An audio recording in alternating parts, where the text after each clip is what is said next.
اجتماعی قرآن خوانی، فوت شدگان کو ایصال ثواب اور میلاد النبی کا حکم۔ الحمدللہ والصلاۃ والسلام علی رسول اللہ۔ سوال کیا گیا ہے، ہم ہر ماہ کے آخری اتوار تقریباً 30 یا اس سے زیادہ عورتیں اکٹھی ہو کر قرآن خوانی کرتی ہیں اور ہر ایک تقریباً ایک سپارہ پڑھ کر 1 یا 1.5 گھنٹہ میں مکمل قرآن ختم ہو جاتا ہے۔ ہمیں کہا جاتا ہے کہ اس طرح ہر ایک کے لیے انشاءاللہ پورا قرآن شمار ہوگا۔ کیا یہ کلام صحیح ہے؟ اس کے بعد ہم دعا کرتی ہیں کہ اللہ تعالیٰ اس قرآن خوانی کا ثواب زندہ اور فوت شدگان مومنین کو پہنچائے۔ تو کیا یہ ثواب ان کو پہنچتا ہے؟ اور لوگوں کے ہاں اس عمل کی دلیل نبی علیہ الصلاۃ والسلام کا یہ فرمان ہے، جب انسان فوت ہو جاتا ہے تو اس کے عمل منقطع ہو جاتے ہیں سوائے 3 قسم کے: صدقہ جاریہ یا فائدہ مند علم جس سے لوگ فائدہ اٹھائیں، یا نیک اور صالح اولاد جو اس کے لیے دعا کرتی رہے۔ اسی طرح وہ عید میلاد النبی مناتے ہیں جو صبح 10 بجے شروع ہو کر شام 3 بجے تک رہتی ہے۔ اس میں ابتدا استغفار، حمد و تسبیح، تکبیر اور نبی علیہ الصلاۃ والسلام پر درود و سلام سے ہوتی ہے، اور پھر قرآن پڑھتے ہیں، اور بعض عورتیں اس دن روزہ بھی رکھتی ہیں۔ تو کیا اس دن کو یہ ساری عبادات کے لیے مخصوص کرنا بدعت شمار ہوتا ہے؟ اسی طرح ہمارے ہاں ایک بہت لمبی دعا ہے جو سحری کے وقت کی جاتی ہے۔ جو اس کی استطاعت رکھتا ہو، اس دعا کا نام دعائے رابطہ ہے۔ یہ دعا نبی کریم صلی اللہ علیہ وآلہ وسلم پر درود و سلام اور آپ کی جماعت پر رحمت اور سارے انبیاء، امہات المومنین اور صحابیات پر سلام اور خلفائے راشدین اور تابعین اعظام اور اولیاء اور صالحین پر رحمت کی دعا کے ساتھ ہر ایک اپنا نام ذکر کرتا ہے۔ اور کیا یہ صحیح ہے کہ ان سب ناموں کا ذکر کرنے سے وہ ہمارا تعارف کر لیتے ہیں اور جنت میں ہمیں پکاریں گے؟ کیا یہ دعا بدعت ہے؟ میں تو یہ سمجھتی ہوں کہ یہ بدعت ہے، لیکن اکثر عورتیں میری مخالفت کرتی ہیں۔ اگر میں غلطی پر ہوں تو کیا اللہ مجھے سزا دے گا؟ اور میں حق پر ہوں تو مجھے بتائیں کہ میں انہیں کیسے مطمئن کر سکتی ہوں۔ میں اس مسئلہ سے بہت پریشان ہوں۔ جب بھی نبی اکرم صلی اللہ علیہ وسلم کی یہ حدیث ذہن میں آتی ہے، میری پریشانی اور غم اور بھی زیادہ ہو جاتا ہے۔ نبی کریم صلی اللہ علیہ وآلہ وسلم کا فرمان ہے، ہر نیا کام بدعت ہے، اور ہر بدعت گمراہی ہے، اور ہر گمراہی آگ میں لے جانے والی ہے۔ الجواب بعون الوہاب۔ اول، قرآن مجید کی تلاوت کرنے کے کتاب و سنت میں بہت زیادہ فضائل بیان ہوئے ہیں۔ قرآن مجید کی تلاوت اور پڑھنے کے جمع ہونے کا ثواب اس وقت حاصل ہوتا ہے جب اس میں طریقہ بھی شرعی اختیار کیا جائے کہ جمع ہونے والے لوگ اکٹھے ہوں اور قرآن مجید کی تفسیر اور اس کے مسائل سمجھیں اور ایک دوسرے کو بیان کریں اور تلاوت قرآن کی تعلیم حاصل کریں۔ اور شرعی اجتماع میں یہ بھی شامل ہے کہ جمع ہونے والوں میں سے ایک شخص قرآن مجید کی تلاوت کرے اور باقی افراد اسے سمجھنے اور غور و فکر کی خاطر سنیں۔ دونوں طرح ہی سنت نبویہ سے ثابت ہے۔ اور ہر ایک شخص نے ایک سپارہ پڑھا ہو تو اسے ہر شخص کے لیے قرآن مجید مکمل شمار کرنا صحیح نہیں، کیونکہ جمع ہونے والے ہر شخص نے پورا قرآن تو ختم نہیں کیا، بلکہ سنا بھی نہیں، بلکہ سب نے تھوڑا تھوڑا تلاوت کیا ہے، تو اسے اتنا ہی ثواب ملے گا جتنا اس نے تلاوت کیا ہے۔ مستقل فتویٰ کمیٹی کے علماء کہتے ہیں، قرآن خوانی کے لیے جمع ہونے والوں میں سے ہر ایک کو ایک ایک سپارہ دینا تاکہ وہ اس کی تلاوت کرے، اسے مکمل قرآن ختم کرنا، اور ہر ایک کے لیے پورا قرآن شمار نہیں کیا جائے گا۔ ریفرنس کے لیے دیکھیے فتاوی اللجنۃ الدائمۃ للبحوث العلمیۃ والافتاء، جلد نمبر 2 صفحہ نمبر 480۔ دوم، قرآن مجید کی تلاوت کے بعد اجتماعی دعا مشروع نہیں، اور نہ ہی قرآن خوانی کا ایصال ثواب فوت شدگان کے لیے جائز ہے، اور نہ ہی زندوں کے لیے۔ یہ عمل نہ تو نبی علیہ الصلاۃ والسلام نے کیا ہے اور نہ ہی صحابہ کرام نے۔ شیخ عبدالعزیز بن باز رحمہ اللہ سے یہی سوال کیا گیا، کیا میں اپنے والدین کے لیے قرآن مجید ختم کر سکتا ہوں کیونکہ وہ پڑھے لکھے نہیں؟ اور کیا میرے لیے کسی پڑھے ہوئے شخص کی جانب سے قرآن مجید ختم کرنا جائز ہے کیونکہ میں اسے قرآن کا ثواب ہدیہ کرنا چاہتا ہوں؟ اور کیا ایک سے زائد اشخاص کے لیے قرآن ختم کر سکتا ہوں؟ تو شیخ رحمہ اللہ کا جواب تھا، نہ تو کتاب اللہ میں اور نہ ہی سنت مطہرہ میں نبی علیہ الصلاۃ والسلام سے اور نہ ہی صحابہ اکرام سے کوئی ایسی دلیل ملتی ہے جو والدین یا کسی اور کو قرآن مجید کی تلاوت کا ثواب ہدیہ کرنے کی مشروعیت پر دلالت کرتی ہو۔ بلکہ قرآن مجید کی تلاوت سے خود فائدہ اٹھانا اور استفادہ کرنا مشروع ہے، اور اس کے معانی پر غور و فکر اور تدبر کرنا اور اس پر عمل کرنا یہ بھی مشروع قرار دیا گیا ہے۔ اللہ سبحانہ و تعالیٰ کا فرمان ہے، یہ بابرکت کتاب ہے جسے ہم نے آپ کی طرف اس لیے نازل فرمایا ہے کہ لوگ اس کی آیتوں پر غور و فکر کریں اور عقل مند اس سے نصیحت حاصل کریں۔ سورہ صاد آیت نمبر 29۔ اور ایک مقام پر ارشاد باری تعالیٰ کچھ یوں ہے، یقیناً یہ قرآن وہ راستہ دکھاتا ہے جو بہت ہی سیدھا ہے۔ سورۃ الاسراء آیت نمبر 9۔ اور ایک مقام پر ارشاد باری تعالیٰ ہے، کہہ دیجئے یہ تو مومنین کے لیے ہدایت و شفا کا باعث ہے۔ سورۃ الفصلت آیت نمبر 44۔ اور نبی علیہ الصلاۃ والسلام کا فرمان ہے، روز قیامت قرآن پاک پر عمل کرنے والوں کو لایا جائے گا۔ سورۃ البقرہ اور سورہ آل عمران آگے ہوں گی، گویا کہ وہ دو بادل ہیں یا پرندوں کے دو جھنڈ ہیں،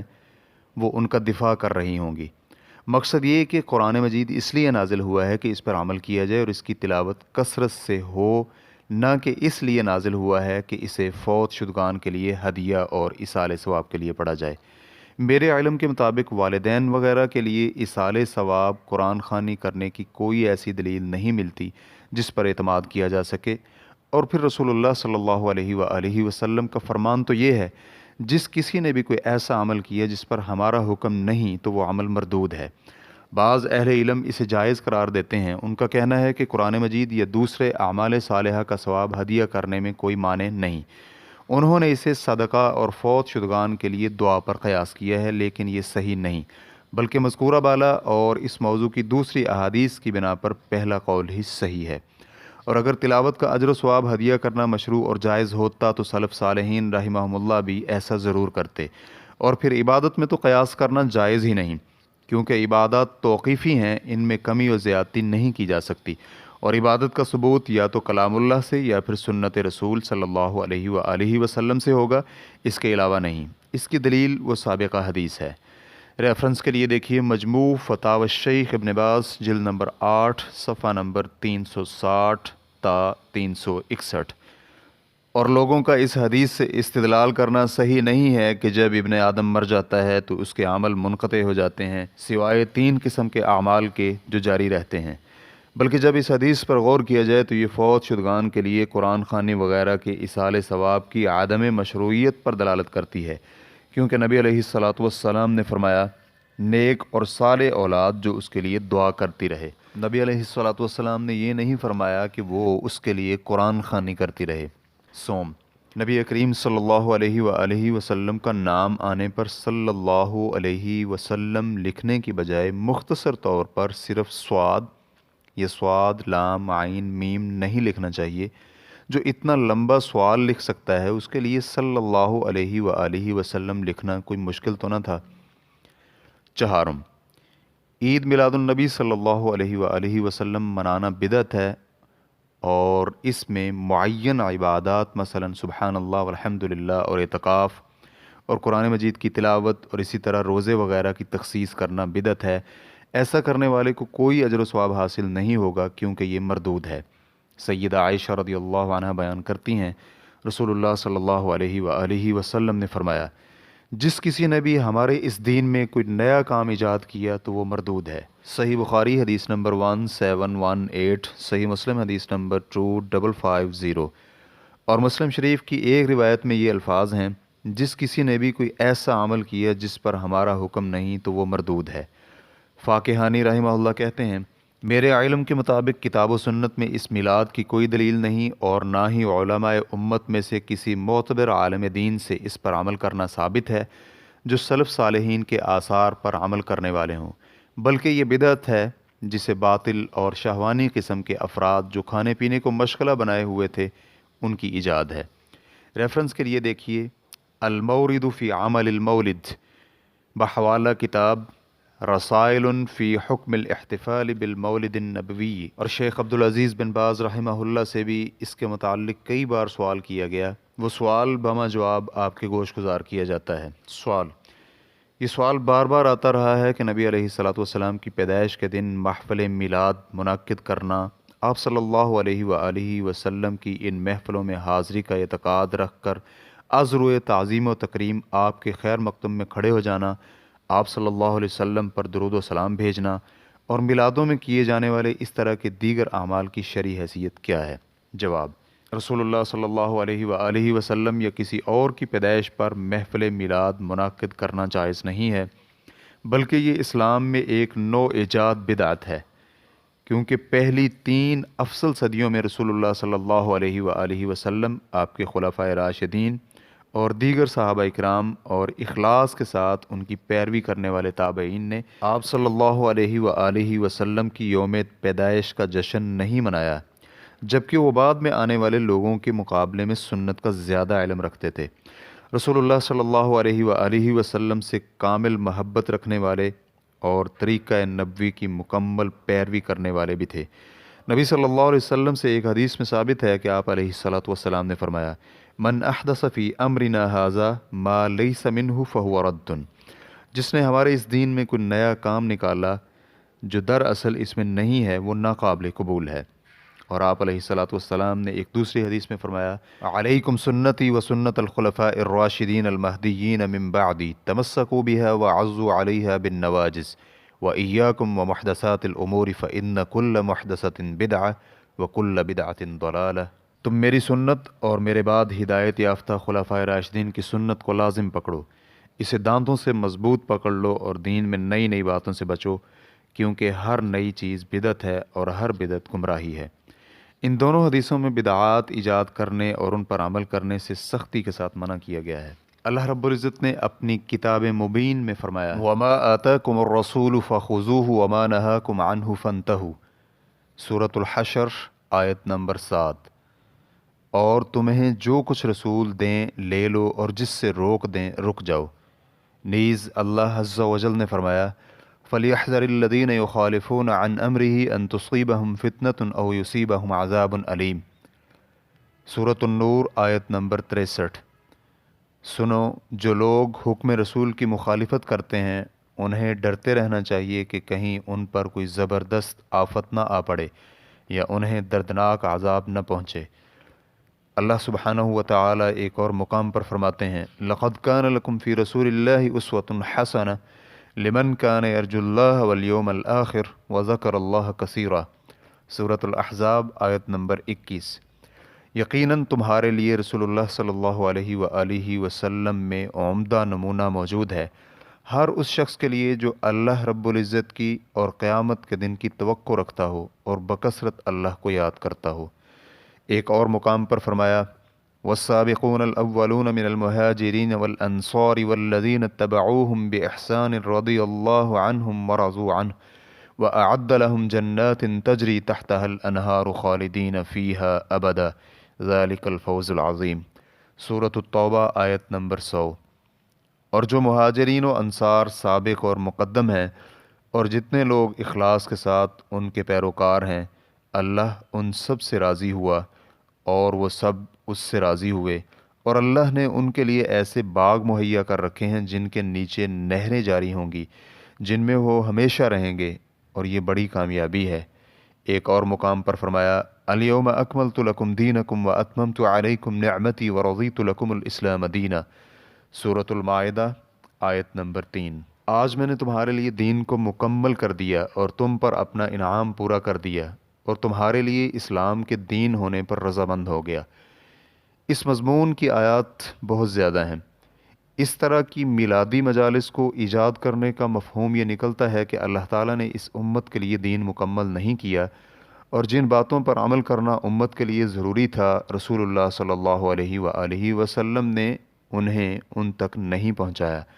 یہاں تک کہ جب بعد میں یہ بدعتی لوگ آئے تو انہوں نے اللہ کی شریعت میں ایسی چیزوں کو ایجاد کیا جن کی اللہ تعالیٰ نے اجازت نہیں دی تھی، اور ان لوگوں نے یہ خیال کیا کہ یہ اعمال انہیں اللہ کے قریب کر دیں گے۔ بلا شبہ دین میں اس طرح کی نئی چیزوں کا ایجاد کرنا انتہائی خطرناک اور اللہ اور اس کے رسول پر اعتراض ہے، حالانکہ اللہ سبحانہ و تعالیٰ نے دین کو مکمل فرما کر اپنی نعمت کا اتمام کر دیا۔ رسول اللہ صلی اللہ علیہ وآلہ وسلم نے واضح طور پر دین کو پہنچا دیا اور انہیں جنت تک پہنچانے اور جہنم سے نجات دلانے والے ہر راستہ کی رہنمائی فرما دی، جیسا کہ صحیح حدیث میں عبداللہ بن عمر بن عاص رضی اللہ عنہ سے مروی ہے، رسول اللہ صلی اللہ علیہ وآلہ وسلم فرماتے ہیں ما بعث اللہ من نبی الا کان حقا علیہ ان یدل امتہ علی خیر ما یعلمہ لہم وینذرہم شر ما یعلمہ لہم۔ اللہ نے جس نبی کو بھی بھیجا اس پر واجب تھا کہ وہ اپنی امت کے لیے جن چیزوں میں خیر سمجھے ان کی رہنمائی کرے اور جن چیزوں میں شر سمجھے ان سے روکے۔ یہ بات معلوم ہے کہ ہمارے نبی محمد صلی اللہ علیہ وآلہ وسلم انبیاء میں سے افضل اور سلسلہ نبوت کی آخری کڑی تھے اور امت تک دین پہنچانے اور ان کی خیر خواہی میں سب سے کامل تھے۔ اگر یوم پیدائش کا جشن منانا اللہ رب العزت کے ہاں پسندیدہ دین ہوتا تو اللہ کے رسول صلی اللہ علیہ وآلہ وسلم اسے امت کے لیے ضرور بیان فرماتے یا اپنی حیات مبارکہ میں اس طرح کے جشن منا کر دکھلاتے۔ یہ کم از کم آپ کے صحابہ اکرام رضوان اللہ علیہم اجمعین آپ کی یوم پیدائش پر جشن میلاد ضرور مناتے، لیکن جب عہد نبوی اور عہد صحابہ میں یہ سب کچھ نہیں ہوا تو یہ بات واضح ہو گئی کہ محفل میلاد کا اسلام سے کوئی واسطہ نہیں، بلکہ وہ ان نئے ایجاد کردہ کاموں میں سے ہے جن سے اللہ کے رسول صلی اللہ علیہ وآلہ وسلم نے اپنی امت کو بچنے کی تاکید فرمائی ہے۔ جیسا کہ سابقہ دونوں حدیثوں میں بدعات سے اجتناب کی تاکید گزر چکی ہے اور اس مفہوم میں دوسری حدیثیں بھی وارد ہیں جن میں سے چند ایک سماعت کیجیے۔ مثلا خطبہ جمعہ میں نبی علیہ الصلوۃ والسلام کا یہ فرمان اما بعد فإن خیر الحدیث کتاب اللہ وخیر الہدی ہدی محمد صلی اللہ علیہ وسلم وشر الامور محدثاتها وکل بدعۃ ضلالہ۔ بہترین کلام اللہ کی کلام ہے اور سب سے اچھا طریقہ محمد صلی اللہ علیہ وآلہ وسلم کا طریقہ ہے، اور بدترین کام وہ ہیں جو دین میں نئے ایجاد کیے جائیں، اور ہر بدعت گمراہی ہے۔ اس حدیث کو امام مسلم رحمہ اللہ نے صحیح مسلم میں روایت کیا ہے۔ اس مضمون کی آیات و احادیث بہت زیادہ ہیں۔ مذکورہ بالا اور دیگر دلائل کی بنیاد پر علماء کی ایک جماعت نے میلادی محفلوں کو صراحتاً خلاف شرع قرار دیا ہے اور ان سے بچنے کی تاکید کی ہے، لیکن بعض متاخرین نے فریق اول کی رائے سے اختلاف کرتے ہوئے ان میلادی محفلوں کے انعقاد کو اس شرط کے ساتھ جائز قرار دیا ہے کہ وہ خلاف شرع ناجائز کاموں پر مشتمل نہ ہوں۔ مثلا رسول اللہ صلی اللہ علیہ وسلم کے بارے میں غلو کرنا، مرد و زن کا اختلاط، گانے بجانے کے آلات کا استعمال، اور اس کے علاوہ وہ تمام چیزیں جن کو شریعت مطہرہ غلط قرار دیتی ہے۔ جواز کے قائلین ان میلادوں کو بدعت حسنہ سمجھتے ہیں۔ ایک شرعی قاعدہ سماعت کیجیے، شریعت کے جس مسئلہ میں لوگ تنازع کا شکار ہو جائیں اسے کتاب اللہ اور سنت رسول اللہ کی جانب لوٹایا جائے، جیسا کہ اللہ عز و جل نے فرمایا ہے یا ایھا الذین آمنوا اطیعوا اللہ واطیعوا الرسول واولی الامر منکم فان تنازعتم فی شیء فردوه الی اللہ والرسول ان کنتم تؤمنون باللہ والیوم الآخر ذلک خیر واحسن تأویلا۔ سورۃ النساء آیت نمبر 59۔ اے ایمان والو، فرما برداری کرو اللہ کی اور فرما برداری کرو رسول اللہ صلی اللہ علیہ وآلہ وسلم کی اور تم میں سے اختیار والوں کی، پھر اگر کسی چیز میں اختلاف کرو تو اسے لوٹا دو اللہ کی طرف اور رسول کی طرف، اگر تمہیں اللہ تعالیٰ پر اور قیامت کے دن پر ایمان ہے، یہ بہت بہتر ہے اور با اعتبار انجام کے بہت اچھا ہے۔ نیز اللہ رب العزت فرماتے ہیں وَمَا اخْتَلَفْتُمْ فِيهِ مِنْ شَيْءٍ فَحُكْمُهُ إِلَى اللَّهِ۔ سورۃ الشورى آیت نمبر 10۔ اور جس چیز میں تمہارا اختلاف ہو اس کا فیصلہ اللہ تعالیٰ کی طرف ہے۔ چنانچہ جب ہم نے مسئلہ میلاد کو اللہ تعالیٰ کی کتاب قرآن مجید کی جانب لوٹایا تو ہم نے رسول اللہ صلی اللہ علیہ وآلہ وسلم کی لائی ہوئی شریعت کی پیروی کی اور منع کردہ چیزوں سے اجتناب کا حکم دیتے ہوئے پایا، اور یہ کہ اللہ سبحانہ و تعالیٰ نے اس امت کے لیے دین کو مکمل فرما دیا ہے، اور یہ میلادیں رسول اللہ صلی اللہ علیہ وسلم کی لائی ہوئی شریعت میں سے نہیں ہیں۔ لہٰذا یہ بات واضح ہو گئی کہ محفل میلاد کا تعلق اس کامل اکمل دین سے نہیں جس کے بارے میں رسول اللہ صلی اللہ علیہ وسلم کی اتباع کا ہمیں حکم دیا گیا ہے۔ اسی طرح ہم نے اس مسئلہ کو سنت رسول کی جانب بھی لوٹایا تو اس بارے میں نہ تو نبی علیہ الصلوۃ والسلام کا کوئی عمل اور نہ ہی کوئی حکم اور نہ ہی صحابہ کو کوئی عمل ملا، تو اس سے یہ بات واضح ہو گئی کہ محفل میلاد کا دین سے کوئی تعلق نہیں بلکہ وہ بدعت اور دین میں نئی پیدا کردہ چیز ہے۔ نیز اس میں یہود و نصارہ کی عیدوں سے مشابہت بھی پائی جاتی ہے، چنانچہ معمولی درجہ کی بصیرت، معرفت حق کا شوق اور اس کی طلب میں انصاف پسندی رکھنے والے ہر شخص پر یہ بات عیاں ہو جائے گی کہ محفل میلاد کا دین اسلام سے کوئی تعلق نہیں ہے بلکہ وہ ان نو ایجاد بدعات میں سے ہے جن سے اللہ اور اس کے رسول نے بچنے کی تاکید کی ہے۔ ایک صاحب عقل و خرد کو اس بات سے دھوکہ نہیں کھانا چاہیے کہ جا بجا لوگ کثرت سے محفل میلاد منعقد کرتے ہیں، کیونکہ حق زیادہ لوگوں کے کرنے سے نہیں بلکہ شریعت کی دلیلوں سے پہچانا جاتا ہے، جیسا کہ اللہ رب العزت نے یہود و نصارہ کی بابت فرمایا، وقالوا لن يدخل الجنة إلا من كان هودا أو نصارى تلك أمانيهم قل هاتوا برهانكم إن كنتم صادقين، سورة البقرہ آیت نمبر 111۔ یہ کہتے ہیں کہ جنت میں یہود و نصارہ کے سوا کوئی نہیں جائے گا، یہ صرف ان کی آرزویں ہیں، ان سے کہو کہ اگر تم سچے ہو تو کوئی دلیل پیش کرو۔ نیز اللہ رب العزت فرماتے ہیں وَإِن تُطِعْ أَكْثَرَ مَنْ فِي الْأَرْضِ يُضِلُّوكَ عَنْ سَبِيلِ اللَّهِ، سورة الانعام آیت نمبر 116۔ اور دنیا میں زیادہ لوگ ایسے ہیں کہ اگر آپ ان کا کہنا ماننے لگیں تو آپ کو اللہ کی راہ سے بے راہ کر دیں گے۔ ان میلادی محفلوں کے بدعت ہونے کے ساتھ یہ بھی واضح رہے کہ اکثر و بیشتر میلاد کی ان محفلوں میں دیگر حرام کاریاں بھی ہوتی ہیں، مثلا مرد و زن کا اختلاط، گانے بجانے، ڈھول تاشے کے آلات اور نشہ آور اشیاء کا استعمال، اور اس کے علاوہ دیگر بہت ساری برائیاں، اور بسا اوقات ان محفلوں میں مذکورہ برائیوں سے بڑھ کر شرک اکبر تک کا ارتکاب کیا جاتا ہے، مثلا رسول اللہ صلی اللہ علیہ وسلم کی ذات یا دیگر اولیاء کرام کے بارے میں غلو کرنا، انہیں پکارنا، ان سے فریاد رسی اور مدد کا سوال کرنا، اور ان کی بابت یہ اعتقاد رکھنا کہ وہ غیب جانتے ہیں، اور اس طرح کے بہت سے کفریہ اعتقادات جن کا ارتکاب میلاد نبوی اور اولیاء کے میلادوں کے موقع پر کرتے ہیں۔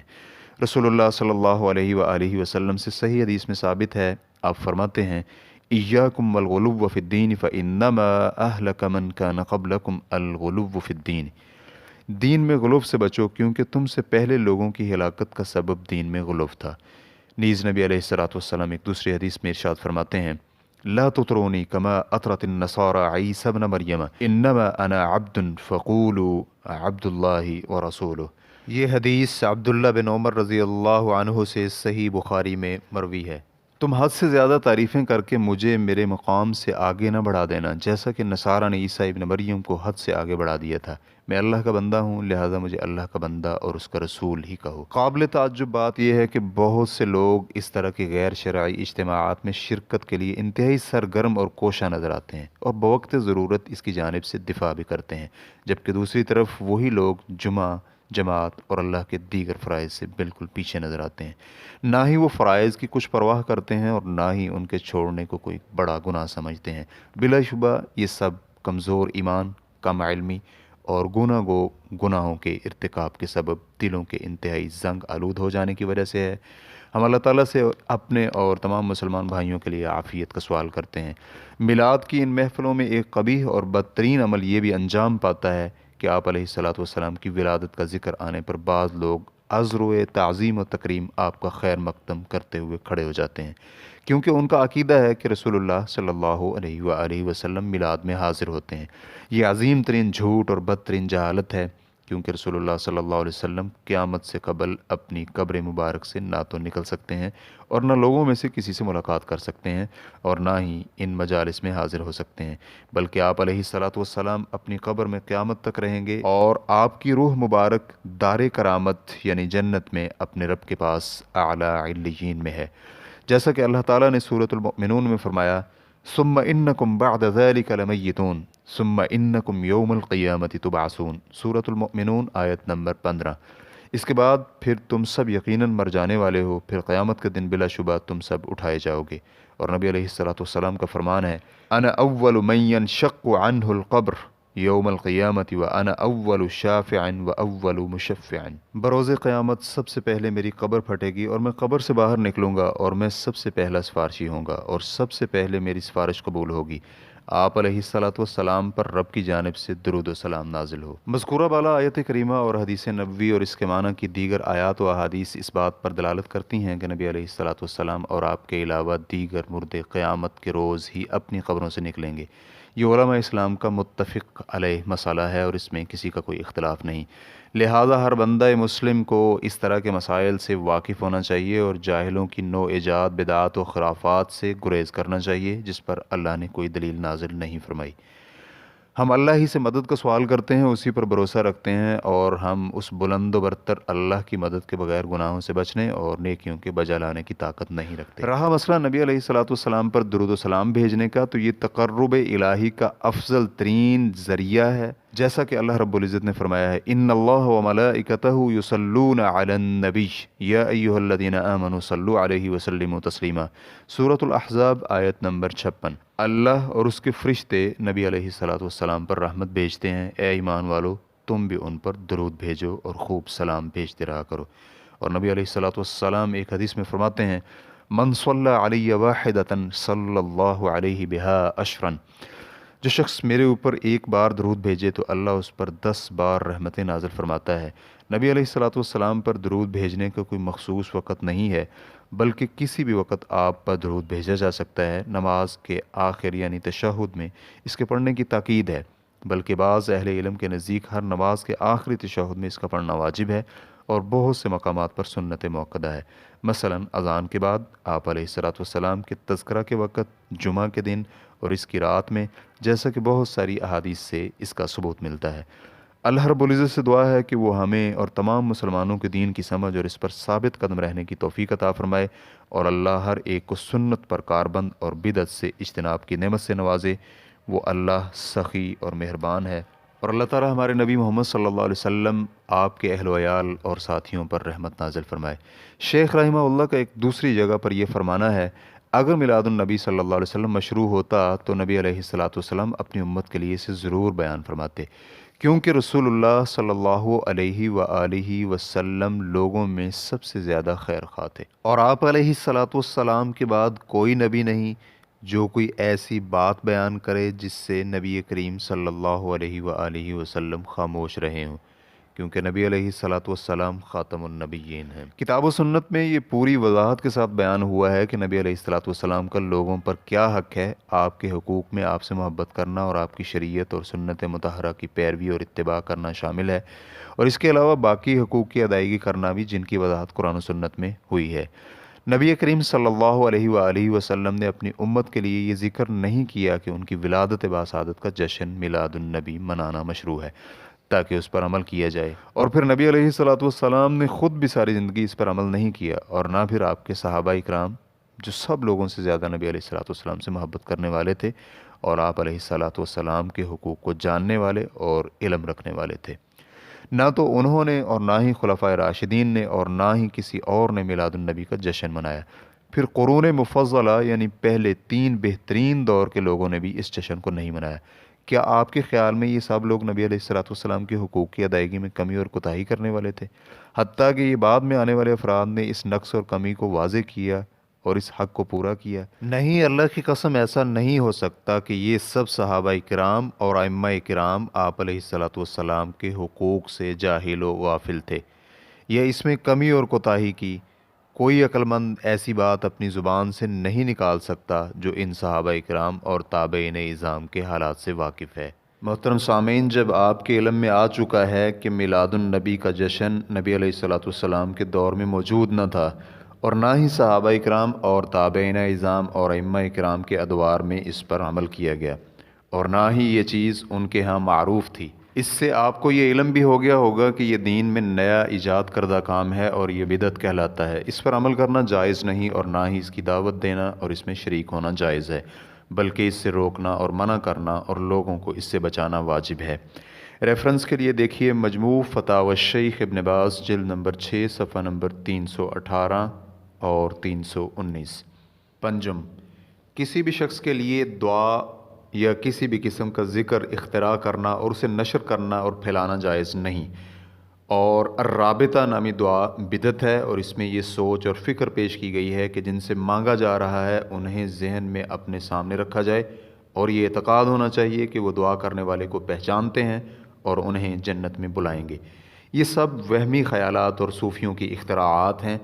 جن کی دین اسلام میں کوئی اصل نہیں ملتی۔ وہ شرعی ضوابط اور اصول و قواعد جن سے مسلمان شخص سنت اور بدعت اور غلط اور صحیح کی پہچان کر سکتا ہے وہ بالکل واضح ہیں۔ وہ اس طرح کے عبادات میں اصل ممانعت ہے، لیکن جب کسی عبادت کی دلیل مل جائے تو وہ جائز ہے۔ اس لیے اللہ کی عبادت اور اللہ کا قرب اس صورت میں ہی کیا جائے گا جس کی کتاب و سنت میں مشروعیت پر کوئی دلیل ملتی ہو۔ اور مسلمان کے لیے دوسرا اصول یہ ہے کہ وہ اتباع و پیروی کرے، نہ کہ ابتداع یعنی بدعات کی ایجاد اور بدعات پر عمل، کیونکہ بدعت کا عمل کرنے والے کا وہ عمل مردود ہے اور اس کے منہ پر مارا جائے گا۔ اور پھر اللہ سبحانہ و تعالی نے تو ہمارے لیے شریعت کی تکمیل کر دی ہے اور اپنی نعمت ہم پر مکمل کر دی ہے، پھر اس طرح کی بدعت کی کیا ضرورت ہے کہ وہ ہماری زندگی میں ضرور ہونی چاہیے، حالانکہ جو صحیح اور ثابت ہے اس پر ہم توجہ اور عمل پیرا نہیں ہوتے۔ امید ہے کہ جو کچھ بیان کر دیا گیا ہے ان بہنوں کے لیے اس قسم کی بدعات سے اجتناب کرنے کے لیے کافی ہوگا، اور ہم ان بہنوں کو وصیت کرتے ہیں کہ وہ اللہ کا تقوی و پرہیزگاری اختیار کرتے ہوئے اچھی طرح سنت کی پیروی کریں،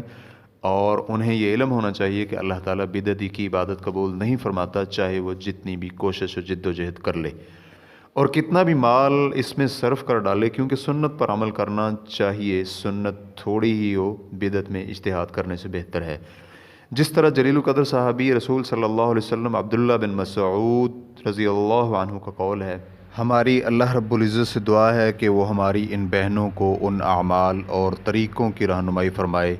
جن میں اللہ کی رضا اور خوشنودی پنہا ہے، اور ہم آپ کو حسن تبلیغ کی وصیت کرتے ہیں کہ آپ اچھے اور بہتر اسلوب میں انہیں سنت پر عمل کرنے کی دعوت دیں،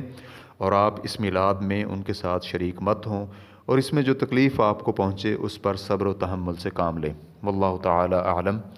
اسلام کیو اے ریکارڈنگز، مؤسسۃ الشیخ محمد صالح المنجد، المملکۃ العربیۃ السعودیہ، فتویٰ نمبر 70317۔ والسلام علیکم ورحمۃ اللہ وبرکاتہ۔